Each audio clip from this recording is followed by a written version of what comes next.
DA came back with no indictment. So then our only course was to ask for a special prosecutor, which is appointed by the governor, who's been hostile, and to sue civil. When we went into civil court, we went to get an order to show cause.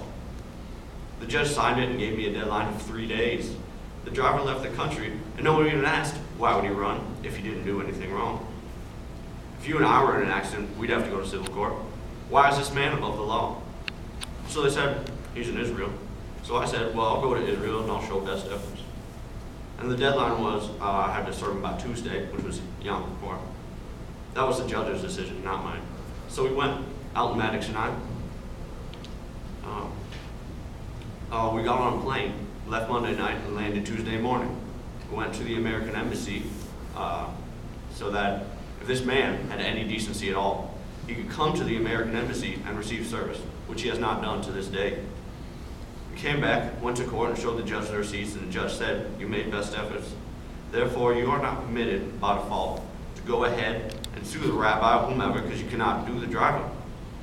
So it wasn't just a media grandstand. We wanted to show the world, one, that this man ran and was allowed to run. And two, we wanted to be able to legally go around him and sue the people he was working for so we can bring them into court and establish why and what happened. And it came out in the paper the other day that the driver in the other car didn't even have a driver's license. So we're dealing with a complete outrage here. We're dealing with a double standard. We're dealing with a situation where blacks do not have equal protection under the law, and the media is used to castigate us that merely ask for justice, rather than castigate those that would hit a kid and walk away just like he stepped on a roach.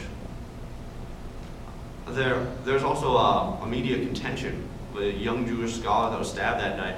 They've even distorted saying my words at the funeral. I preached at the funeral. The newspaper said I helped to spark or inspire or incite people to kill him. When he was dead the day before I came out there. He was killed the night that the young man was killed in the car accident. I didn't even get a call from the family until 18 hours later. So there's a whole media distortion to protect them. Nobody's talking about why is this guy in flight. If I was a rabbi, I am a minister, and my driver hit a kid, I would certainly not let the driver leave, and I certainly would give my condolences or anything else I could to the family. I don't care what race they are. To this minute, the rabbi has never even uttered a word of sympathy to the family, not even sent them a card, flower, or nothing. And he's supposed to be a religious leader. So it's treating us with absolute contempt. And I don't care how controversial it makes us. I won't tolerate being insulted. If you piss in my face, I'm going to call it piss. I'm not going to call it rain.